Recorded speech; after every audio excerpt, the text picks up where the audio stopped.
ne wo aha ya hojo runabout ebra so say nwumre nsamodo a ye ni from amu ane ama ahodo bi so no ye nyina beto manimo ye nsam free ha no enam ye me ahodo anapua 105.1 FM ewa hafo Kenya asem Union 88.3 FM ewa Sonwane Coronation Park afi ukotepa edam ewa honom ankobra so omutie bi enu achi no okọ Jape Kroma German FM NP na ka ho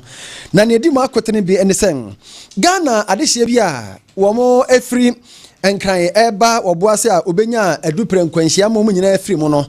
wo mo ma aban ayanhye bi a wade bebo mo papa na ede anhyehyɛ no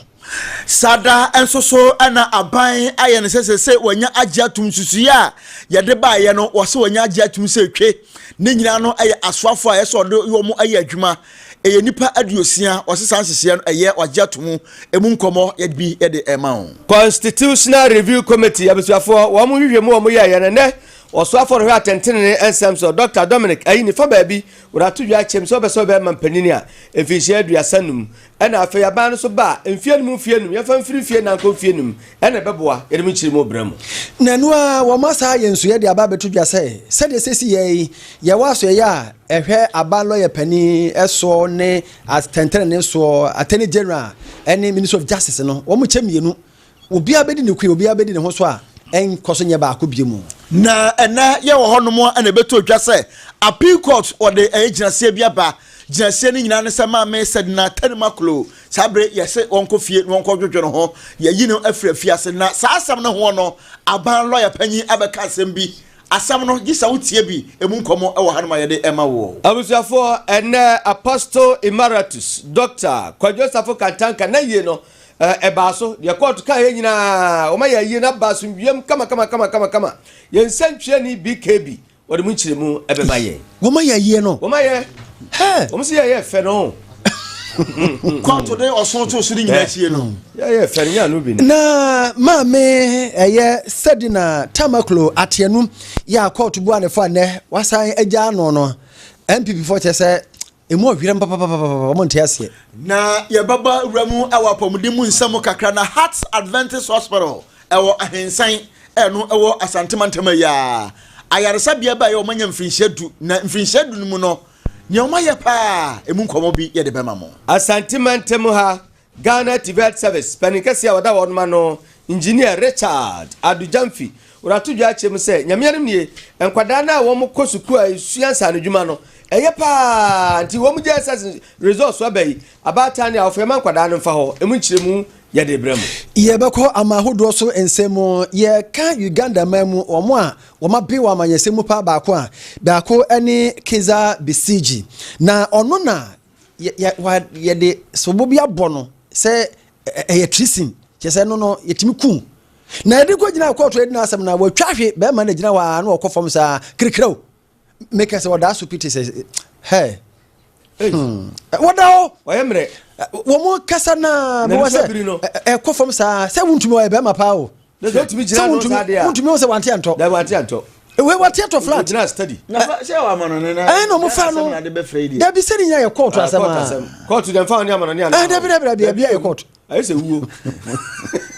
yo ane abusia amano nsem nso ya no ba Nigeria mamu na Nigeria mamu so China ni bi ono wakotena okurum ho wo so onwene ne ho wadu ensemhuru sabre yi Nigeria fo pono so mfiri oman mu nkodu kurom bone be no aye ye de honkomo bi ebebrel ensam no de abusia ya chechire se ya na ye de bremo na so pepso den the same yen kan chem se do the two choose and patch na nwumre ne wonu menye hwam na otima kan so mesem enu achi donek enu makoma nan no de aba donek heba mesi amunim ne dada no mema dro sisi yare dro oni atenka wadro ano no wo me donek good life herbal tonic abeka ho moja dra wa wonu matro wontimi ne die woni moja babu nsa otwa adwo hia no donek cobites kokwadro donek malames malaria jaundice and also dropa baby obenya biato frɛ 0246 72 76 77 afei 3P garlic mesha enso so ayedro kan kama pa fine say de enei wanya ne pressure kosoro de ojonso ntentem anasa de no jonso kwa mayie no moma sa nipa kro no enom 3P garlic mesha kan na sa no so ade ye de garlic na ye enti ye pa wa ye kese ama na broso afa obi a onsa no ayititi unite ayititi a wo de eye trippy garlic mixture Pharmacy shop muni drugstore bi ebe wo ubenya bi ato anom Lawson Herbal Center and Edmund the Virgin Doctor do me son no dia ba Lawson Herbal Mixture Lawson Law Care Mixture Lawson delay man ebusafo edro we ye found to sona emwa so so atwe o atwea bosome nwatwe de to so aduonu nso kopim na aduonu nkron ye ko ebusafo momodere Gospel General Ministries and afei ye ne the Altar Family Chapel Kabum ye dem ko free ka no begina ewo Abrepo Junction engineer family mu ha untua kapreba na ye de kasebo no ba wie ya number na de betudwa na mafre na de osam ye bia motima ye kwa ya bompaye amamo abusafo bresemoni akaso ye de beba na ye ne anwumre ne mode ahia ye me oduafo Nana Sabre Penama na na penkra hene chiame mene lawyer pani mosomfo akonoba opokunya ako era me wo faase berema ba kwasinti amoa to sedis power wa afi ofa kaja so mu ne enkoe yankae omanfo eya August osana bosumi mu de to so nsia enna Ghana de hye ba wotwe to ananam wonsedo ya bra edupre kwanhia no munyaye no ofiri oboase kuma yenkran ebesena ko oboase wo mu a efiri mu no matedin dada na enso mpani se obiwu na ne katara mampura na se efiri otiasefo nti Defense Minister Sabre no ho no Edward Obanebo ama Environmental Minister Ibrahim Mutala Muhammad, Acting Deputy National Security Coordinator Alhaji Limuna Muniru Muhammad, NDC National Vice Chairman Dr. Samuel Sapon, Kane Parliamentary Candidate anu ojinama eye oboase mpatem honom ura Samuel Aboaje. Ena womu ana womu kan dupre ni nyina so na womu ka ho ntinipa ba wotwe na eto ananam e won se do. Aba no ye hye soronko emene wode niema bi ama womu ma omaje omachire nyina nyina mane kabomu a aduonu nso beneficiaries eno no na niema omampani de ma omo de dikan ye fra bibi legacy box no de eye bibi omampani na nkasa na wasan watwetwe niema na chese yasan ebio omampani aye nhye se womo mani nyina ye children's fund e de ama womo investment certificate ene ye de ama womo ebio o kire se ye insurance coverage de ama wo nyina ya eno no ebia aye 3 million Ghana cedis ene wo mu eno achi Stanbic Bank yasa ko bie accounts ewo ho de ama wo mu ya no so 13 million 13 nipa dumiansa ya ne so bia no 1 million Ghana cedis ana de mu chese ma waye no de abusafo yakase ka adaje bebo yen no mampeni chese wenya compensation patasika ye de pata wo musan se aniama o mahwere no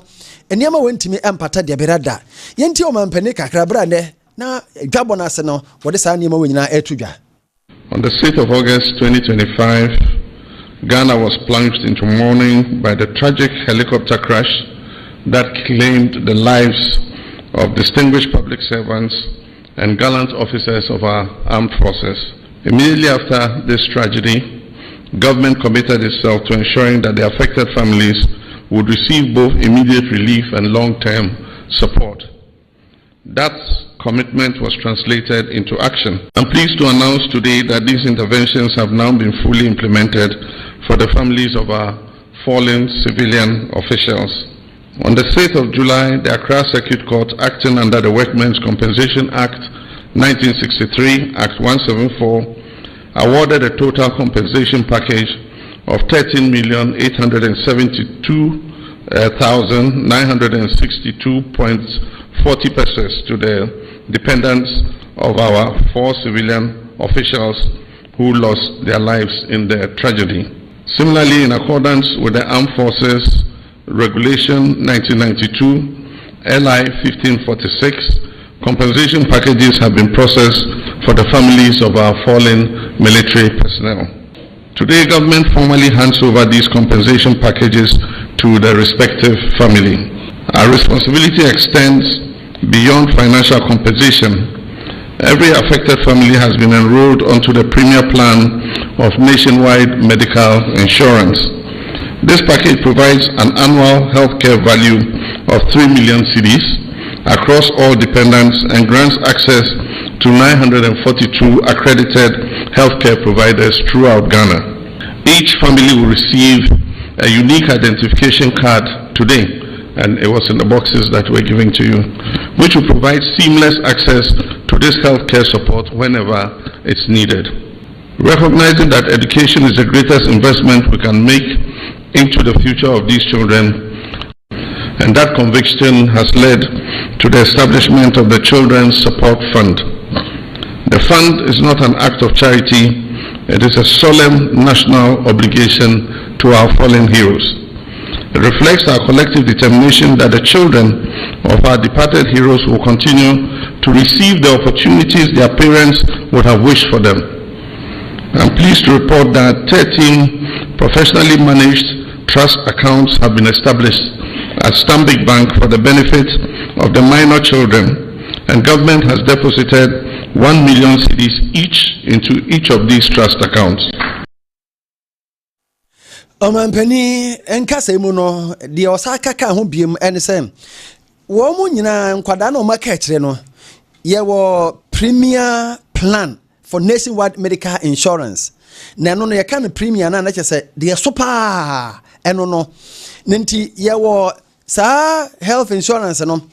mako ahankro aduana mienu 942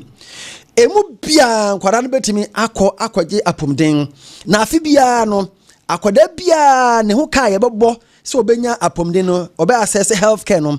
3 million Ghana cedis na ye bo akwada ba ko bia ho nti ba bi obeko bia na hospital kankwa no yafa ebiem o kire sen ye be mo unique identification card ye no be ye sonko ba bi obese ode ko hospital bia ukura eno ase ode ko obo pruma no wuram ebio omampani sim nkwada no emu bese enum de ya mo ye mpanifo na 6 so ya ye fixed deposit accounts e de ama wo mo na sa enum no Dr. Sapon ne man mpanifo ne yakoma asam yom na Alhaji Muniru Laminu oroso ne ba na oye pani no wo mu nyina no bi ka ho a wo mu ye nipa nsia fixed deposit ya ye de ama wo mo ene so bia 1 million na de mu ebie mo say ya mo 3 months period say wo mu fa nwene ho na sa fund de ma wo mu ni sika de ma wo mu nyina ndo mo pese wo mu de bia no wo mu fa nwene ho o man pani say nguma sua hia enti na sa children support fund no ye bia ma wo mo enti no wo school sa ena wo no ankasa ni healthcare support na ode aba no sa unique identification card no ye de ma wo no mahama care no wo de be ko sa ene de ekoso eno no semna reho benfo ya de o ma ya de ya kan kwada so pa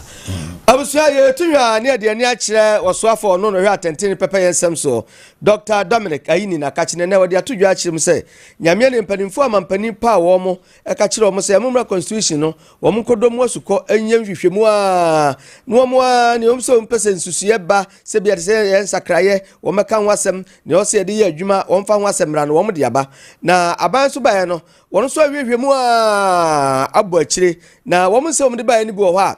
aban asom ebi so wo ha wono mo nya adwene papa wono so de nsusu aba de edi kai pa se mampani yeto aba ne yi nu ane mra sebadwafo aka ne yedim se emfie nan ni fie nan ba na se nwotwe no titu mampani de na mra sebadwafo kwa so atimi kwa ne mo mampani de no ko mfie nan no sa ko mfie nan aka nwano ano no enu masu se da bi emfie nan no wofom enti be ya enko mfie num enti wutwa mfie num no wie na amanfo pewa ne asa ma mfie num aka na sa ye mfie du na no botai nyina ne se mfie nan no afei na oniema no wahunu hyehyɛ pa ya ka obako anim afei sa mfie nan ba na akwa mirika entuntimi ntoto niema yi nemom ekwa mfie num dia ene ya de ebeboa pa na aban ne mrasa wjafo nyina na akosa de ama wonom afia no da nkyɛn a ɛfa ba bi nso yɛ sɛ wɔm sa de ba sɛ anso ba bɛyɛ mampani no na nka kane na nka mfinhyia aduanan ɛnom de ba so ɛne emra mfinhyia aduasa nanso aban ne mpadifo tena ase ahwe mom se da bi yɛfa nkɔ aduasa num ɛna kyɛ mfinhyia aduasa num na kyɛ sɛ wagyina wo na so na afei woku anim pa wɔsi we yɛ nhyehyɛ a aba aban ɛso ɛde hu mu ayɛ ɛba abɔnten na kyɛ sɛ wɔm so bu nkonta no nia constitution review committee for the baye no ebeboa pa nene Watch and some women, Yenti and Samoa, Ura Dominic Aini, Osika and Samno Esify. The government has accepted a recommendation to extend the term of office of the president from 4 years to 5 years, with the term of parliament extended to correspond with this. Our thinking is practical. Under the current 4-year cycle, the early months of every administration are consumed by transition matters, and the final year is largely consumed by elections. A 5-year term provides a more realistic time frame for the formulation, implementation, and assessment of government policy. Still on the presidency, the committee recommended that the minimum age of eligibility for election as president be reduced from 40 years, currently in the constitution, to 30 years. The government has accepted this recommendation in principle, subject to one modification. The minimum age will be 35 years, not 30 years. And of course, the details of this will be fashioned out by the Constitutional Review Implementation Committee. The current threshold of 40 years excludes qualified citizens from seeking the highest office on the basis of an arbitrary age limit. 35 is consistent with a trend in modern democratic constitutions towards greater inclusivity of the youth, whilst ensuring that a candidate for the highest office has attained a measure of maturity and experience to handle that office. For Dr. Dominic Aini, any attain, and for Babasadi to judge himself. About one of Busumi doing that Tosson song any near tour. Nando Bedim Kunimno, you did bring a view of a purpose that Tosson song now also from no side, and see now Peron. In the sense, show me by the same. Sir, Yabatua Banu, Busumi, a duba, now cheer the kino. Ah, never to Banu. Nessa Timia Boama, the Obedim Kunimno, what Timia Boan, who ye, Nania, no wedding Kugu, no the 2 minute Maniniano, no set man to 20 years, na kama. I was Yura Dominic Aini. We have also accepted that the presidential election be held on a day in the first week of November, as the Electoral Commission may specify by constitutional instrument. A fixed period gives certainty to the electoral calendar. It allows the Commission, the parties, and observers to plan, and it ensures an adequate interval between the election and the inauguration of the incoming president on January 7th.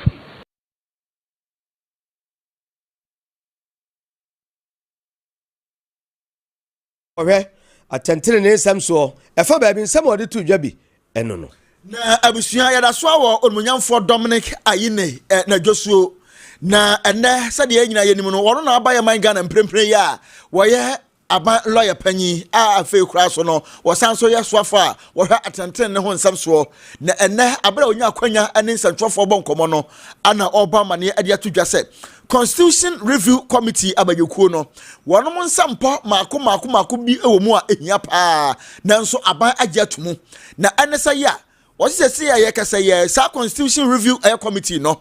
wọ́n mú susu ọmọdé báyìí no aban asom sẹ kwian a wọ́n som kwian no deɛ di kan asoafo aban no ɔmo ɛbɛbɛ yɛ adwuma mprempren ya no nipa diosia aban anya agye atomu a wɔn ɔmo ɛbɛyɛ adwuma ɛno ansanten kɔda MPs ahasan so ɔno so wagye atomu ɛno so ɔno ɔmo ɛbɛyɛ adwuma ɛna afei so no Supreme Court judges form yɛ adwuma ɛwɔ ɛyɛ court baitan hɔ no so no emu mako dunkun so no aban anya agye atomu so ɔno ɔmo bɛyɛ adwuma ɛno so ɔka ho asɛm sei na abusua yɛntie onunyamfo Dr. Dominic Ayini. Government has accepted the proposal to cap the number of ministers, but instead of 57 as the committee recommended, government is proposing that it should be capped at 60. So it will be put into the constitution that the number of ministers that any president elected by the sovereign people of this country can appoint will be only 60, and they may or may not be drawn from parliament. The government has accepted that the size of parliament be capped, and we propose a ceiling of 300 members. Now the current membership of parliament is 276. So of these, the 276 will be elected directly in constituency elections like we already have. The remaining 24 will be elected or selected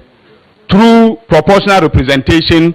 among women, persons with disabilities, and the youth. Capping Parliament saves costs. The government supports capping the Supreme Court's membership.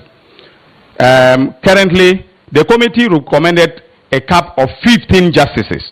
The government proposes 19. That is the Chief Justice and 18 justices of the Supreme Court. Now, this cap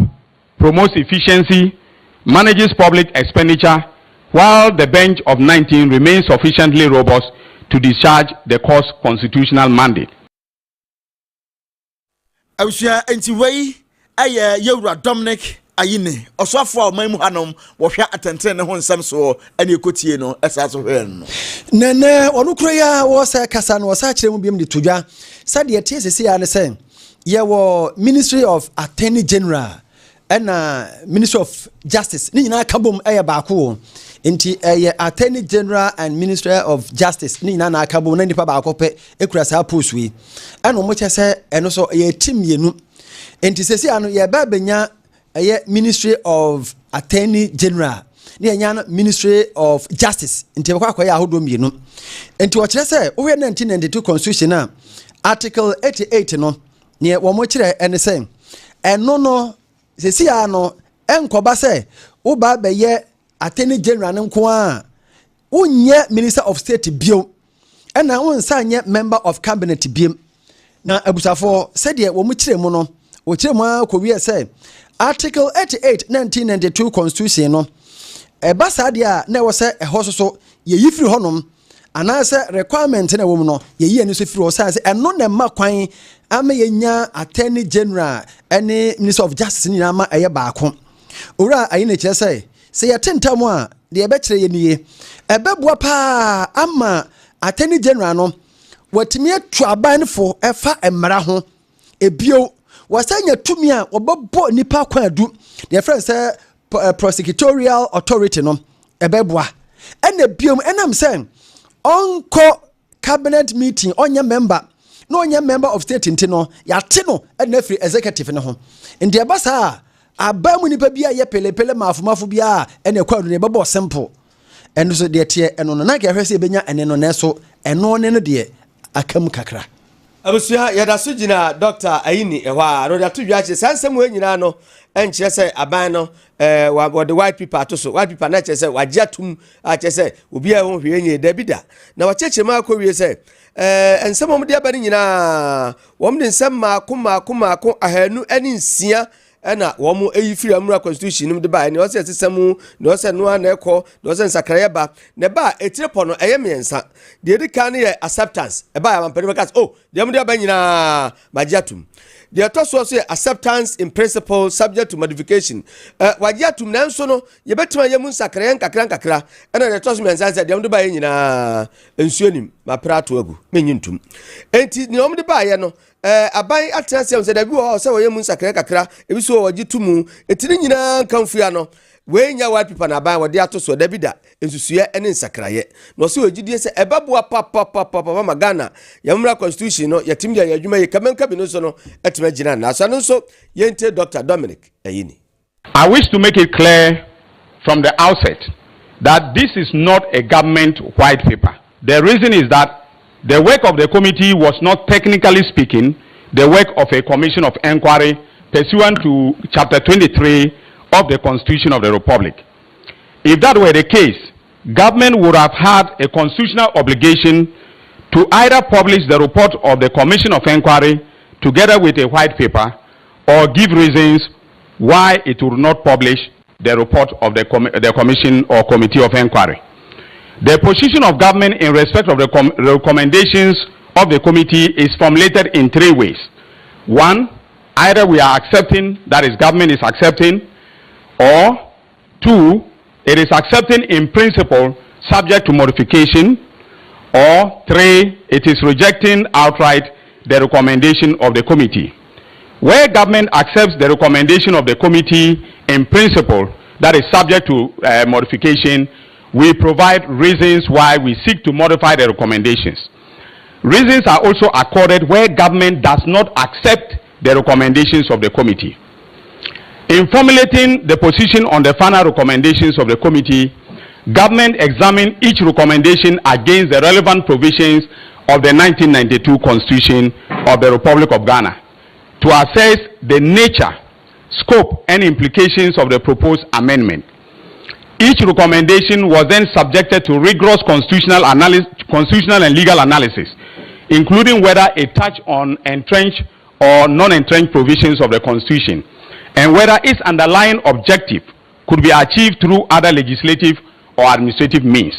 When I submitted a draft position paper to Cabinet, extensive deliberations were held and each recommendation was interrogated, weighed against the practical experiences of our country, and refined before Cabinet granted approval to this position paper. Observer Dr. Dominic Ayin no was nyame ni otwetwe ni nyina na pamfo twetwe nyina de koma cabinet no wom so nya daje tena ati hwemu pa ye tunwa na mo pa ye ansana wom de sansusua ne ba se we etise we betima bo man no we ya mo ya mo constitution no de mo kan enkuntia no enye sei cheso ma hwehwemu a wo se nia o maka no yade a ebeboa pa na ye to akase bo no so na yakọ yanim atiafo anyahwefo samobaka yi a kane panyi kwankyerefo na wono na da microfinance and small loans center no ye kan se na dodo na yenkofo kresene na mum wo kan maslok a na ne yenkofo nya ani aba mo so na panyi kwankyerefo na maslok aso ya na se adwumakuo da no awura sedina atuonu tamaklo mami sa ye baka ni ye besa no nso a nanum ho mami ye bona bomo so nkoda afiase amami woda fiase a ene yeda sode ya court of appeal wo oman Ghana hanmo no wonu ma sese o entansa ene ensema wodo a edi dware maame no ase santansa ne mu oha na no kompo wo satrase a na ne sa wo trase na sa wo hwemu yi a ase santansa na de bo maame no ene sa wo pese enipa bi be kirekire na afi so de ho anu ye ba we ntimi nyi entiye ne he maame no court na tese won fa ne hunkodi ama sabre ye jano ama se Ghana fo kasa pa Ghana fo baba mo kasa sa sa gina se yi a court of appeal ba ya ne de nyamyan kura ne entwa yie kura woye na adwumere ya attorney general kro ya ye ka na asem ye Dr. Dominic Ayini abamane ya de atudwa se sa court of appeal decision ya na se gina ya omode ba ye no ono aban lawyer panyin no wo jemu dendenden a enche bia wo no so wo ba appeal na se wo appeal dia court batan supreme court na wo de asam no ekwa gina na wo kasa no wo se on de wo arisemu pa se kopie mo supreme court a asam no ono aban lawyer panyin obedi mu nkunim pa eno so ka ho asam na yentie prosecution to file opposing the appeal because we believe that the High Court judgment had merit. Now, with this judgment, I have also directed the Director of Public Prosecutions to file a notice of appeal and apply for stay of execution, meaning that if the stay is granted, the status quo will prevail until such a time that the Supreme Court has had time to review the appeal and then made a determination. So that is all that I can say for now. I have a soft copy of the judgment. I'm yet to peruse it and then come to a firm conclusion as to what will be our grounds of appeal. But I want to emphasize that I believe that the judgment of the High Court had merit and that the United States District Court that extradited her to Ghana had a basis for making a determination that she was the proper subject for extradition. And that is all that I will say for now. Enti San Francisco dunu ane maame no ye ka so onkoda mu ane court of appeal agina sa odabi maame no yenyi no san so hwa ntansa na se case ya de bono a nyina so bia nim adanse bia ni ho enti maame no mfa ne hunkodie no na Yewra Dominic Ayine a wono na oban Ghana ha no mprempren ye wo ya so afọ hwa tenten ne ho nsam so wono so de ho anu yi aba se mprempren ya no asam no so wo bona bomo biem na wo de akwa kogina Supreme Court wo challenge pa enum nkobo bi enaja odi bi amaye no na bre beto dwa se maame sedina tamaklo atianu yeja no na pe acquitted and discharged okọ je se bibie ni hobiem ewa na MPP amanyeko no ensatwerefo hye mu na General Secretary Justin Kodua Frempong de krata ba bonte no say Ghana pa ifa na say yakwen Any man more ye the judge for more ye more viremo, a more virem. A day. A dear quote to a one for saying. Edison Bobess a draw so near Chile and a bomb. I mean, Motimatini was seno, said one fan who could. Now, the more yan who said they are quite to class a nolly prosequa. Just a woman need a equal almost a matter to send in the subject. One more book I don't know. Woman need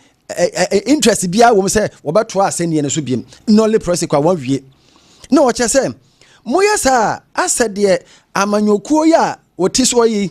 ono no for the mo for kwan bi so na mo ja wo mo for kwan bi so na mo ja wo mo na ekoye MPP for ne amanyokuo bi mu dia ene kabo sebongan chu ne ya che no sebongan chi ne ya che no e ba sa NDC ni na di bone dia so wonko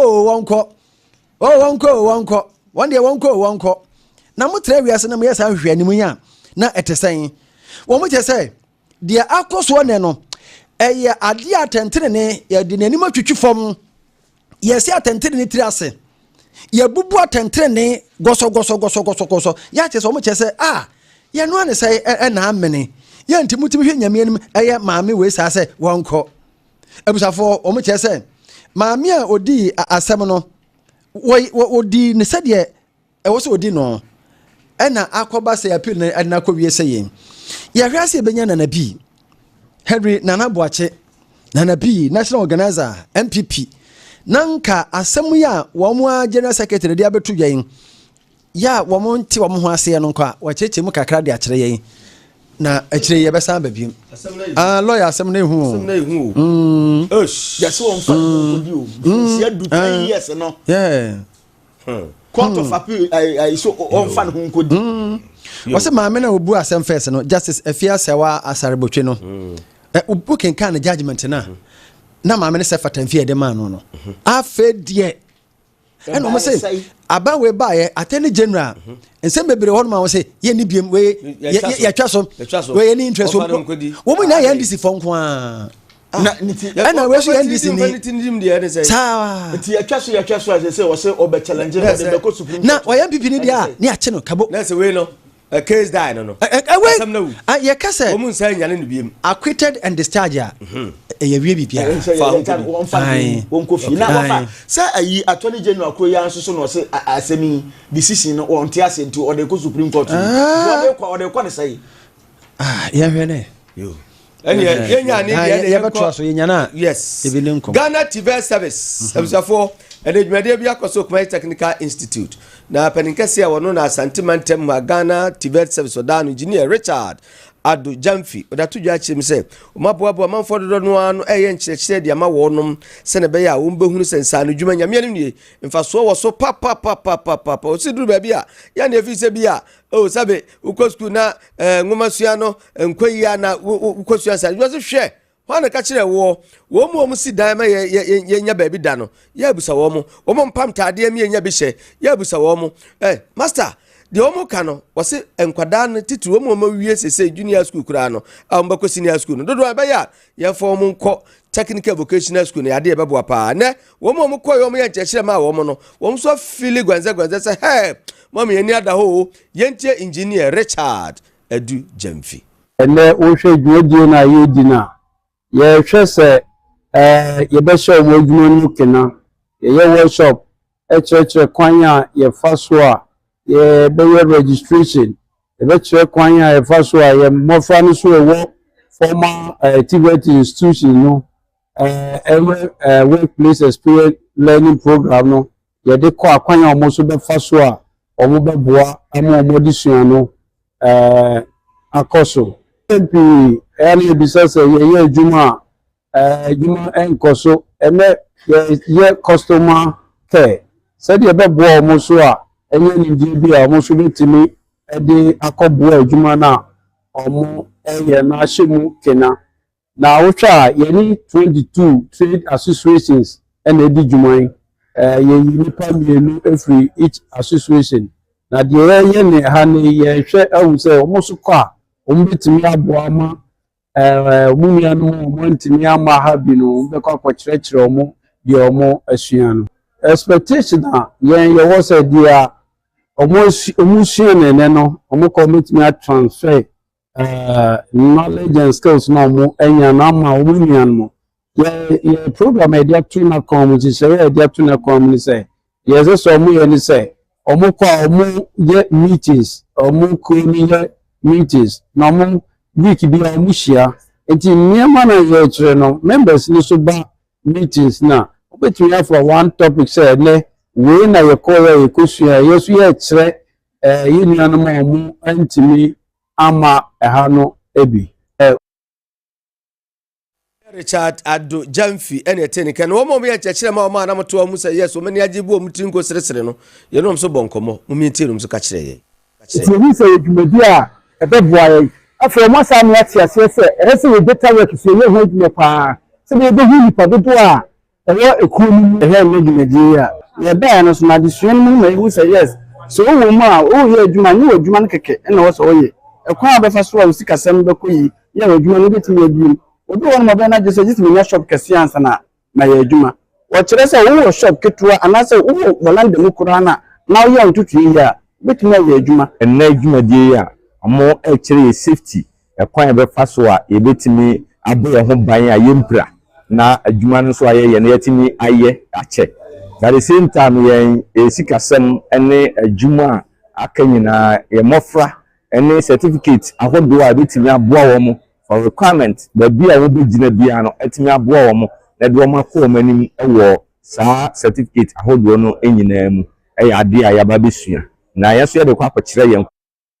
Absa for the media course so Kumasi Technical Institute assume ko sua ye no ho sem ene yaponi bi e de akire mu na ye to ha ensam no so na abusua ya ba awura mu awapomde mu nsam kakra Ghana for mo baka yi a MPP apenso na se abra na MPP won mo aban mu no wo mo de nhihye bi bai ai no ato ndin se zipline na sa zipline no ene enkurase tu a yentimi mfa asan ko hon mana se enkurase a obi ntimi mfa kan ko hon mo no sa zipline no ene eja ye de nuro ene moja no ne ade ne ye de asoma efa fidie tentententen so na ade akura onom na enipa kro na ohia duro ne de ama no na ohia moja ne de ama no MPP apan so anasa MPP apan mu no ene wo de sansese ne bai na nwumre yentie zipline operation no MPP for the bai no ene emprempren ya Ghana hanom soafo a wo hwe apomni ho nsam so wonunyamfo kwabna minta kandro wa ba ma ne na kwa de masabja film no koya wo de sase betudwa na yentie wo se sa zipline operation na bai no emu ha mu nchemu aduotwe 80% de adwumadi e ba sa kaye no he emu ha mu nchemu aduotwe no antimi anya adwuma papa bia waso sa hwe mu kwampo no a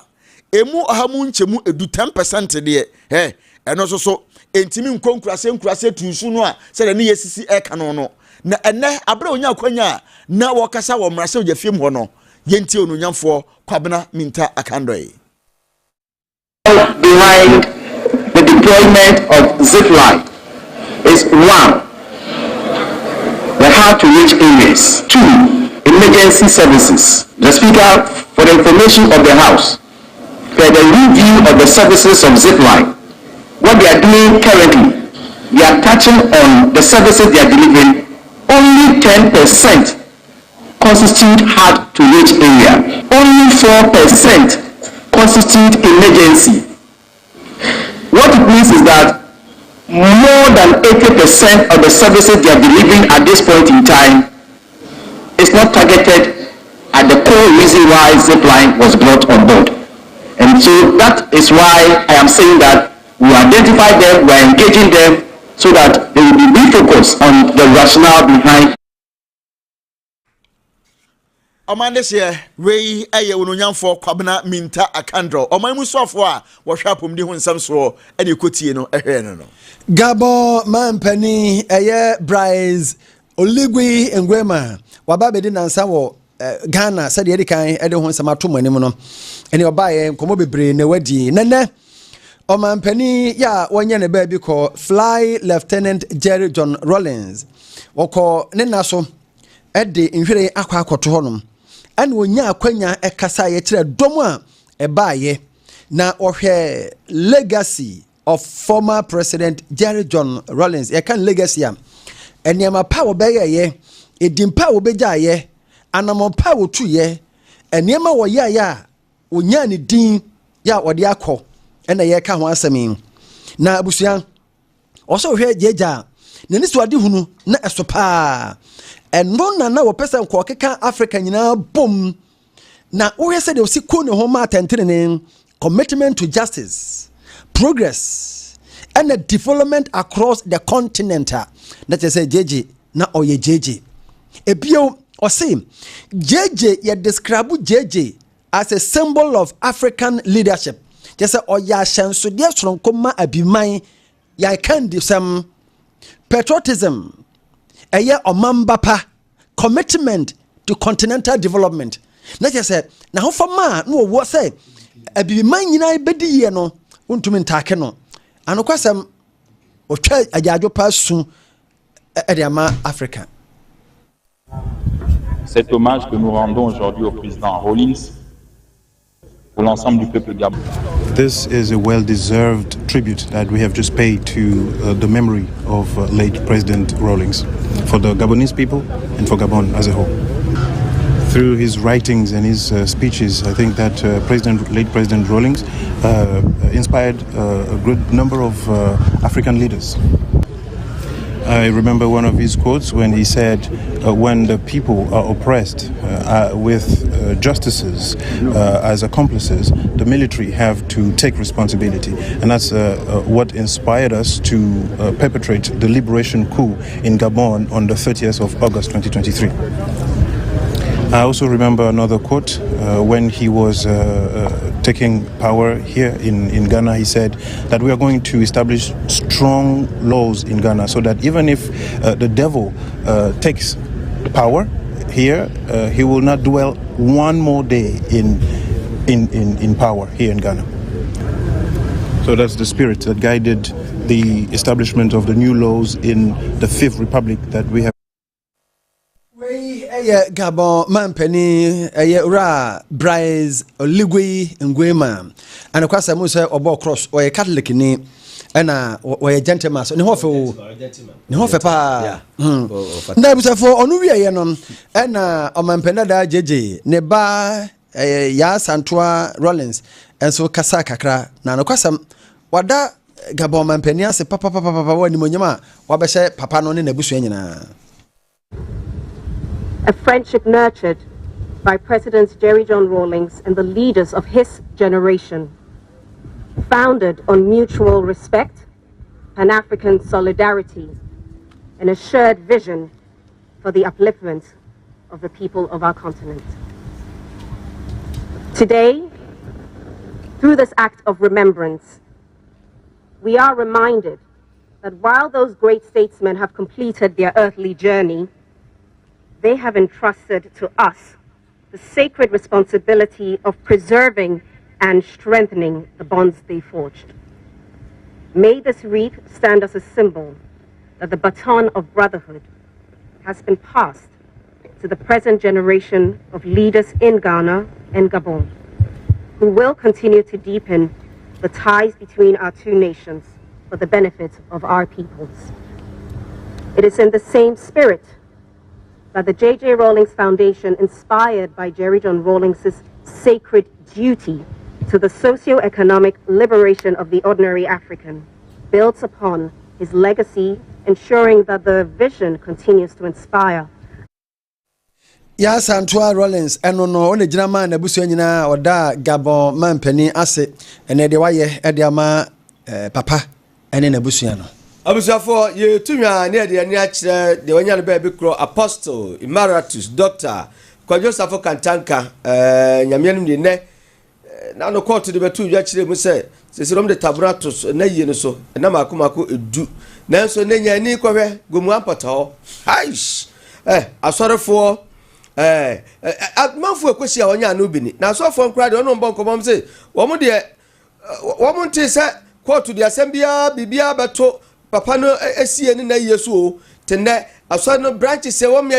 nyina fa wo mo tete kama dressing kama no mo nyina ba so mo ba wo mo papa ayie etine na adaje anim asofo ekoye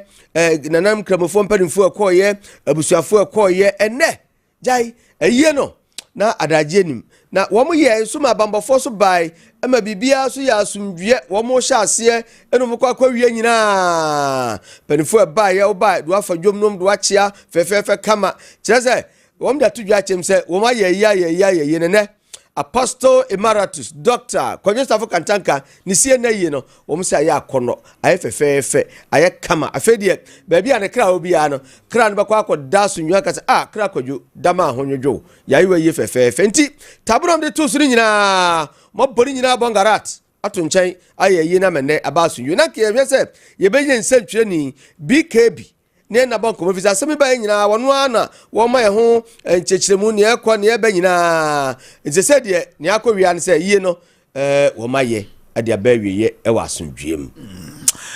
yankọ apomdi mu nsem kakra sansa apomdi ne eye pa na enei Heart Adventist Hospital ewo Kumase ahensan ewo asantemantema ya na enei ababeto dwasa yaresa bia ba ye wono ma nyamfrinhia edu 10 years nie nti wono akaika ho a wo ma hye ho edwa fefefefefe kama pa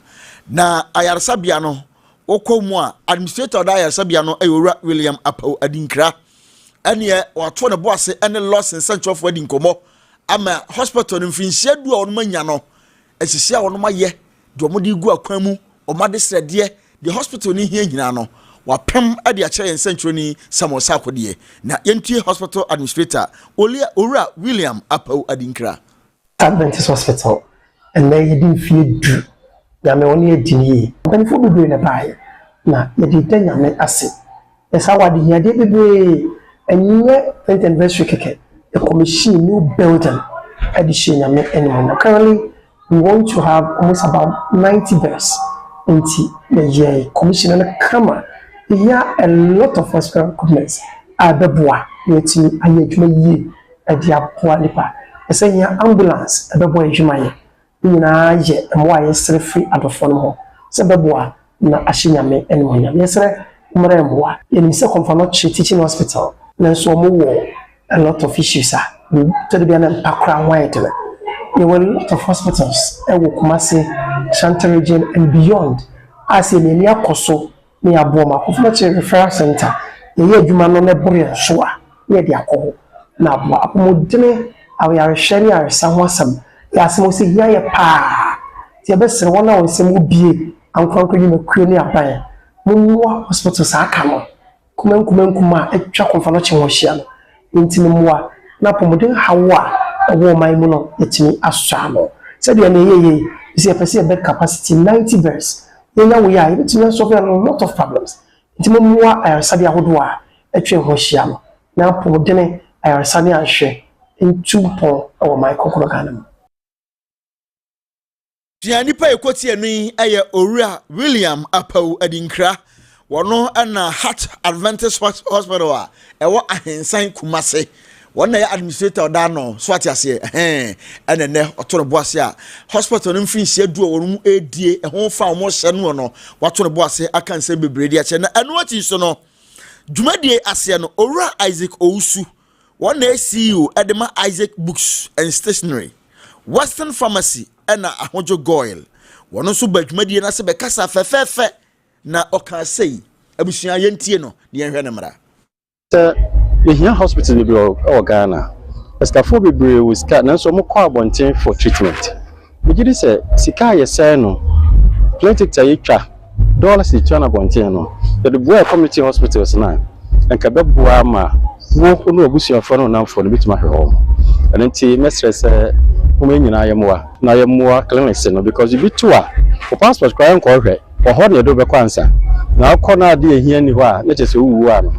to me support sa na mai na moa o my Ghana ye omni say ye born di anipa ibre gitum say oye hard working person no e hye nkran ye e say ntini say ye bia adwuma nanso ye nya obi oye hard for instance you be a filling station if anipa 20 and now ko kwa anipa e fa wo mu no hwie nwiri na aka ba akopɛ omu nyina fruma me asa afa for because omu suban ni omu ne ye am de adwuma no ye different but you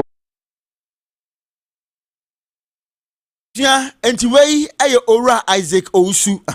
ono so de kakra no na no siwie no a otumfo apagya hene ayo Heneba Owusu afri yie dwumadie yi ono so no wase bi okasae kama abusua mo yentie ne hwe ne mra Average media omodi fi metintin a etie fieduni omo bibie omo aka na 23 bed hospital ne abeye 80 bed nyame pa bedu afie wie na edu 90 bed hospital omo bibia hospital kesi bia wo ya omo hwe nipa eboa na resdi adwumadi omudi ewo Ghana man mu ni asanchima mu a na se fata se baba beta o machi nyemo mamo ye frere rade so no ho heha na obetumi ato market mu na adwumadi nyemo mu de hwede ye adwuma no nsabe kan saa so ne yesre omuso se mbaye no omuso nyi omuyem no mkoso a so enhwe nipa na beba omo na so no na ye nyina ye hontoyam abusua ntiwedie tiawa wei ayo tumfo apaja hene Heneba Owusu afri yie ne nyina no aye Heart Adventist Hospital no awa ahensan Kumase wonum mfrinsia edu a wonum edia ne wonum abohu dwadanka no emu nsam bi na yensantroni Samuel Sakwode obede wode adaye ni yebeko aman hodro so ensemu na November 2024 ebesinde ena Uganda opposition banu lidia wa hadwene pa Kiza Besigi wadda musa detention ebesi sabra ye kesen ono ene ni special aid ye freno Obed Lutali na sobone say yese omienu ene nipa bi eka ho ye omadwene say ometu aban nagu ena and koyama wo mo na yache wo monte sobono treason charge Ghana ha se yes obetu aban egu na yechiwa se yenku nanso yede betum onkwa na nyina se wo ya waje se constitution no obetu ye constitution egu be sanema bi a yechiwa eno so ye high treason ene yetimi kunkura firi honom na che se no ano no na busafo papa ya damu a enene o mede court so bo ya de abono ne special aid nyina no mo se bia ne wo ye no kure ene wo gina court na omu guso na no na high court a ogina no omu yese omu ma no oman no a lawyer for agina ma no state appointed lawyers are representing no and also want to hase ompe wo yese wo bekasa mu hu yan se papa yi wo kofom ai musori I get kum na order housing ahwa no man so wona ekono tim ebusofo mo hu ne de ekoso TV ne so no na wo ba no sam say o detention tin no a prison for the by prison officers ward for the by na abasa ndi ene na yiri di nkomo woni baya yima ene ebisa say na etese no so basa no ni kunu omne ne kom Mulago National Referral Hospital emergency treatment ba de koye na on de ohunu say ba bia duro no also me ni free ho na ne koma private hospital ni kunu no ne personal lawyer na otime hwe no abusafo papa yi wonya mfinchia aduoso 70 years na oye medical doctor wo ono na Uganda mampani otia de so esi no Yoweri Museveni ne doctor no wo hwe Yoweri Museveni sa as medical doctor wo hwe ne client edu ba bi no ena che se wo se no papa yi me hwe ne menya hoden so na mamu onye me ama be contest na magi post no ene se awie ne name Yoweri Museveni na wo ye Uganda mampani wo nya mfinchia aduotwe baako watara wo man so 40 years obaya mampani January 2026 1986 ana wobetana so watana so saa besinde na oda so te so sese no akwa ya asem kase pa che se papa yi na ho de ko from 70 years enso so omose ne hoto na omasa na ba na asem ni no de abono yes omuntwa so dabi watwa hwe nyina chi wo ni nyina chi omose ne hoto na omasa na ba no omasa be twa hwe a omasa na kwa sa na ba ne na ye di no lawyer mo hwe ona gina ho no no se ha no kasa wona kono sma no bi aso kura nyina na chi so bi anum se no obetiato no papa na sam na ye o kiza pa ni moya yo abusuafo ene yeturu ane de ne ache America memu se de artificial intelligence de akofa ba nya no bi ni wo mo ye 2026 ACE conference bi na wo mo ye no se se ko United States of America, United States Department of State wom de wom dwuma dia ne se amana ne nsem ene wom hwe eti no mba ya wom cheche nsem no e de Africa map abeto so e na generate Africa map dia mo ewie ya basa US de se de ayamunie na de rika se Nigeria man no Nigeria man wo Atlantic Coast West Africa ha wom de na kosoro ho akọ Sahara Desert soro ba bi no Nigeria akọhye hwe afa Mozambique nsukura no ewo South East Africa ha no wom de akọhye Africa tiko ho na tiko po no wom se Mozambique afa no dan chen ya Africa sukura de no ma wie no kura ba bi wom de na akọhye ase won ka bi mai kura ho kura ena wom de beto so sa no na ko ede na mo yi Africa map na mo de abasa no mo bua no mo ase ehwan ten State Department for no be no say no kura na agu no ase sa no mo fa nche yi ya ne na ete asukura de ensa dro ya tetete de no kura no a manual no kura ke o se Ghana nie Nigeria nie Africa Coast nie Mozambique nie na ede ewu no etuom ya to ya chem se ababy bia no we se o mba ye omdo me beto AI no so visa nguase agu o no kofa bai afere o manu o ho na State Department for the to ya chem se sabre dwumadi anu o mu die se o mo beboa won ma se wonya ace amaya o menya ace o beboa wo mo no mo ya ho conference akofa se aba no nya na bebu o mabam AI na gu man mase de so mo so mo de boa no won beboa tine de America man anu nguase a AI e de abre wo mo bi eno no Abusian ko wie kasebo no ewo yawo alataman mu mechese Nigeria man mu na abusian Nigeria man mu so prosifo ewo hono mani abre pa wo mani bre abre nyina ne sa abamu abi anasa brantie bi onyam finsia aduanan mienu for 2 years edi ade ma hen eye Kai Jilian na sa abamu ono ye China ni anu watu bata free ni kuromu akọ eye Nigeria man ka akọ ya kuanu tum na sonson ho ono de aboa France apra ofaso map apra ne ehwe TV ne so no na apra na iwa ne ne twitom ne de ne twitom na iwe ne kasa ne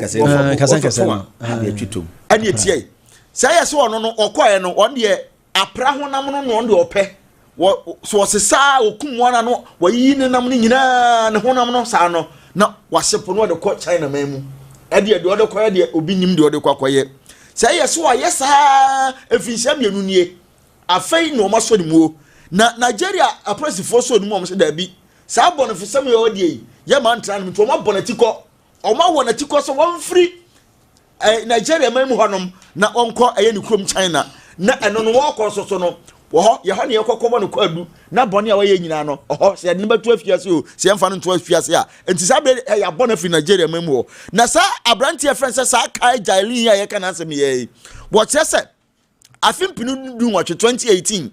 sa bone fi sem se ya na okoye ye e wo Egypt mamu nti o free Egypt mamu a ye de Interpol for do mo notice to no so no ana odwane ya ye Nicodemus fo ekosa Nigeria mamu a eno so koye okokodi sanse mbunu no etiese won ye bone a wodi wa bimamu ano no nsabre Nigeria abono so free oman mu onko wo mutimi so na abaya apra honam na de wo baba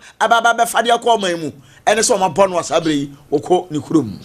Donek se yanka nkyira mo se Donek e ba me se ne wodwa so be ma ye mera no bi wa wo sisi yare woni atenka waduro no Donek good life heba tonic mojaduro pa ubedidi uben da kama Donek ko bites ko kwaduro Donek malames malaria typhoid and also drew free 0246727677 Pepsodent was it do the true Chiosianopo Chiosianumere no one him do the true and your Lawson Herbal Center the Virgin Doctor and Edumadu Nakachi you no me son of their Lawson Herbal Mrs. for malaria typhoid jaundice hypertension diabetes stroke the Nubinam wow and Lawson law carried the end man memum near den wako tibia miniatin cans vita b ba white kame master okasado Nubinam wow no Lawson delay man there ubia jatum yeah Kaish, I international phrase 0248619999. Achio for the Gospel General Ministries. One any the altar family chapel kabum. Yami adumwa. Bosumi watch the toso du no so kopim na du no kron. Achia ye kwano no pa ye Mr. Wada. Bi biania but my friend number wati. Na some friend number you be 27 no. You be jina be junction. Angela from ni mo adu ba ko pepe. na ka no ta nwenwenwenwenwen wona ekoro no untua kapreba fre 0544 964453 3p garlic mixture enso so dukan the garlic na ye adrowe pa de ene ontimi nyonso de ne Johnson no so ban 10 no 3p garlic mixture adrowe ebeboa no afi obi a o asthma obu a wanya stroke wo asichire yade epida why kese amana broso me ba chawo koto 3p garlic mixture nom ubenya bi of pharmacy shop ne drug store bia mu enwuma kowe ene nkaye ena enwumre ombeso yasem na abusafo ye ka mu nyina se adomdom yan memende bayi ena piase 1986 year batch for no omo homecoming no ye climax no ya sha se frinura ene memenda climax na kwese de akona ase asom antino wo ye piase 1986 all student nkwade a ye to yourself se bra na enye krabehwe na ampaya ebedwa sada no. That's right. And if I can and trust for Yania Yadia Nina, Dr. Keki, Dr. Kakari, one papa, Tia papa, or Penny John Kufi Kakari, one of that's you, Papa and Fisher, and you watch in Num, or to anonymous ever and Seado, Unyame, Aya, Dumwa, but some watch that also and so a fear that you be working. I want to be a few estimating taboom, a benjawa veterans, and I be a transformer, Ewono. Nanyamia, remember Dan Busumi, and watch that also watch 88. Na ye de na tumpem ona busu afie wa etimatim taboom ho na nyame ya me kwa kopɛ no krabre ɛwɔ manso ya okrum ye firo ba pepepe ne asa betena se wa taboom town park ebe ahemfie no ne abanim sikasa abusafo na de eche kwasiara no so ebekɔ na ase asɔre ebe na ase asɔre no etimatim taboom ho abusafie ɛhɔ no a ba bi ebenje ho witness transformer ho no ye nua Dr. Keke wo ye nipa se ni papa na da form dia ye nyina papa na da form Lawson tiefo nyina madaroma yanyi kredi na nyame ya adoma memenda ebei na wotwe yes 8th August ye kwate nua Dr. Keke china ne papa pani John Kofi Kakari ye mprapra ne na ye ta no Ohene Akida. Ohene Akida. Oh wow. Ohene Akida. Obasa odi ene na what metim tabu mpa. Ya so ya me am wofa ba nimpon no so no no. Okay. Sini from kura. Mama me mfa yisie we so nto aso na yenko yenim. Empanyimfo atie yipa so anwumre Apostle Dr. Eric Nyameche. Won na ye chairman edema Pentecost asafo organ nyina. Afei empanyimfo aka yisie ho bie Apostle Samuel Jau Obobi. Wono general secretary ewo Pentecost asafo mu. Afe Apostle Emmanuel Ajman Bekwen wono so ye missions director. Apostle William Ohemen Kwache or area head enya ablekuma. Pastor Emmanuel Sakite Tai wono so ye district pastor enya okan yisie hu bi. Sada enso na okatachie ofori kantanka a otoso miensa abonsan hene. Afe Nana Konyo abonsan hema ene abusuanka nyina. Eka eyisie hu bi Ora Higa from Poma or ye HF Golden Fingers Catering Services panyi na Ora Yere Lydia Nyakoa or ye Jadini or Eba afe Ora Yere Chodora Odro one so ye teacher ni Achimota secondary school no one kan ho no so di ni dwuma one so ye ba afe Dr. Hannah Mantebia one so ye ba DSP Esther Nyachewa Mante ono so Ghana Prison Service ono so yeba sada enso so na owura yire Gloria Krantima Mante bia esqua so lawyer ni ono so yeba na owura Samuel Anson Mante ono so ye physician assistant ono so yeba na owura yire Janet Opon ono so ye creator ono so kama ne humu eni abusuanka nyina de aba se yemfanto Lawson tiefo ne ahwefo nyina nim se wahwe obi bia won maame won papa obi bia Pastor Emmanuel Jan Mante retired otias ne dia dodo afra no Kofi boy na enei abusuan ne se afei na eyere ho hyehyɛ aba na omo ya ne se nyame ya domo a memende di yanim ya August bosom ne de di kan wo mo de Pastor Emmanuel Jan tumpamu was St. Justin's Anglican Basic School no ewa Ablikuma Park won mo na omo na atumpamu abusua se omo amu so apɛ omo kwa kopɛ ne kwabre ewo abonse na oba betena se no aye na yie anom sikasa ɛwɔ St. Justin's Anglican Basic School ɛno ɛwɔ Ablikuma ayɛ sɛ park ɛno so ɔnom a ɛna ɔnom ɛbɛyɛ papa yi ayie na abusua se nyame yɛ adom akɔsia da so no wɔn bɛkɔ ɛyɛ the Church of Pentecost ɛnya NIC Assembly no makɔ de nyame ase abusua se afadeɛ nie ɛyɛ tuntum ɛna fitaa ɛna yɛde ɛbɛba memenda ne kwasi da nyinaa etia na adɔfo ɛne agyamfo nyamahye ne nso ɛde amayen ntiwe ɛyɛ yɛdisi ɛno no Medin Doduafo Nana Sabre Pinama Nana Penkrahene Chiame Menelo Penny.